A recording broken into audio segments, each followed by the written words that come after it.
Hey everybody, happy Friday, it's Friday. Okay, today we're going to read Joseph's chapter. Um, they're in Vornay, France. In 1940, they've been gone for 1 month, sorry, they've been gone for 1 year, 1 month, and 10 days. Okay.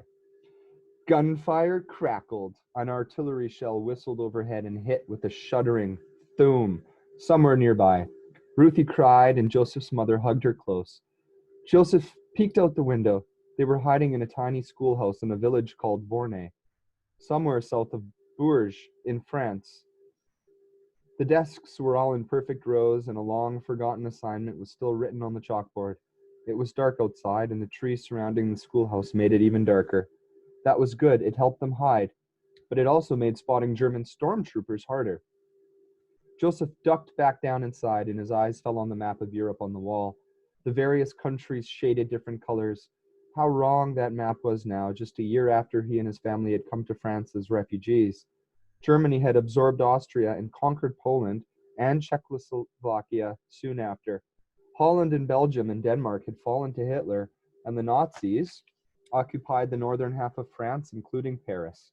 All of France had surrendered, but there were still pockets of Free France forces resisting the Nazis throughout the countryside where Joseph and his family were now.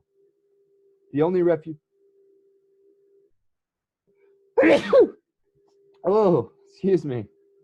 The only refugees from the St. Louis who were still safe, Joseph realized, were the ones who had made it to the Great Britain. Though the word that Hitler was going to try to cross England was any day now. Joseph and his mother and sister were trying to get up to Switzerland, in the hope that the Swiss would give them refuge. They'd made it this far, traveling by night, sleeping in the hay barns, and out in fields under the stars, but the Nazis had finally caught up to them. A light played across the window above him, and Joseph chanced to look out again. Stormtroopers headed toward the school. They're coming, Joseph told his mother. We have to go. His mother picked up Ruthie and headed for the door, but Joseph stopped her. There was only one door to the schoolhouse, and the Nazis would be using it. No, this way, he said. Joseph kept low as he scurried to the back wall of the classroom. There was a window there. They could climb out and run for the woods. He tried the handle. It was stuck. Joseph looked over his shoulder. He could see the beam of a flashlight in the hall outside, and he could hear the familiar German language of his homeland. They had to get out of there. Joseph threw his elbow against the glass, and it shattered. That brought a cry from the hallway. Joseph knocked the rest of the glass out of the window in a panic. He felt his coat sleeve rip, felt something cold and sharp against his skin, but he did not have time to think about that. He helped his mother out first, and then handed Ruthie out to her through the window. Go, go, Joseph said before they were even out all the way, and his mother picked up Ruthie and ran for the darkness of the woods. None of them carried suitcases anymore. Those had been left behind long ago, but they were all still wearing coats, even though it was the height of summer. His mother had insisted. The only thing any of them still carried was Bitsy, the little stuffed bunny Ruthie had that they never parted with. It was tucked tightly under Ruthie's arm. Joseph leapt down from the window, stumbled, got back up, and ran. There! There! The beam of the flashlight found him. A pistol cracked, and a bullet flew from the bark of the trees less than a meter away from him. Joseph stumbled again in panic, righted himself, and kept running. Behind him were the stormtroopers. They were yelling at each other, barking like dogs after a fox. They were on the scent now and wouldn't let up, not until Joseph and his family had been caught. There's a house up ahead, his mother yelled over her shoulder. She swerved into a small dirt lane, and Joseph overtook her, beating her to the door. It was a little French countryside house with 2 windows on either side of the double door in the middle and a chimney on one side. Joseph caught a faint whiff of smoke from the kitchen, and a curtain fluttered in the window. Someone was inside. Joseph pounded on the door. He glanced over his shoulder. 3 flashlight beams were bouncing up the lane toward them. Help! Please help us! Joseph whispered frantically, still pounding. No one answered, and no lights came on inside. Halt! Came a young man's voice. Joseph spun around. There were 4 German soldiers behind them. 3 of them pointed flashlights at them, making Joseph squint. He could still see well enough to know that two of them had rifles pointed at them. A third carried a pistol. Hands up! Put the child down, the stormtrooper told Joseph's mother. Ruthie tried to cling to her, but Mama did as she was told. Dully, Joseph realized he'd lost some of the feeling in his right arm, and that his sleeve was coated in blood. He'd cut himself on the window glass badly. He squeezed the place where his arm had grazed the glass, and the pain was so blinding it almost made him pass out. Ruthie had her head down, crying, but she raised her little bunny's right arm and said, Heil Hitler! One of the soldiers laughed, and as he blinked the pain of his right arm away, Joseph thought maybe the soldiers would let them go. But one of them said, Papers. They were in trouble now for sure. Their papers had a big letter J stamped all over them for Jew. We don't have papers, Mama said. One of the soldiers gestured at her, and a stormtrooper with a rifle marched up to them and checked her coat pockets.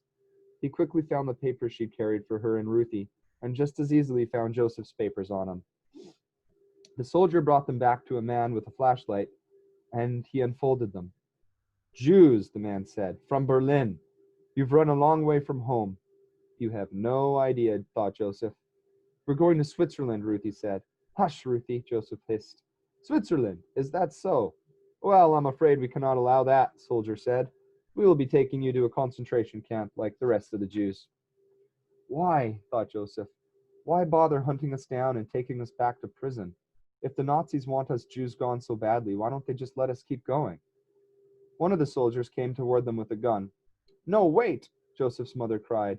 I have money. Reichsmarks, French francs. She fumbled inside her skirt, where she had kept the money hidden. The bills fluttered to the ground. The soldiers moved the bills around with his feet and made a tsk sound. It's not enough, I'm afraid. Joseph's heart sank. At the chance she really might be able to buy their way out, Joseph's mother became hysterical. Wait, wait, I have jewelry, diamonds.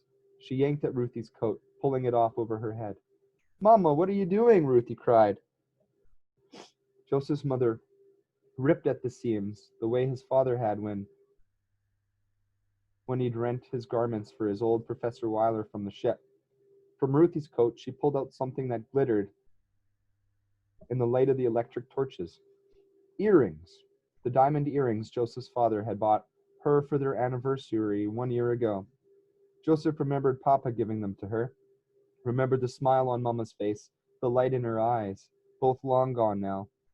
Mama had sewn her earrings into the lining of Ruthie's coat. That's why she had never let Ruthie take it off. The soldier took the earrings from Joseph's mother and examined them in the light. Joseph held his breath.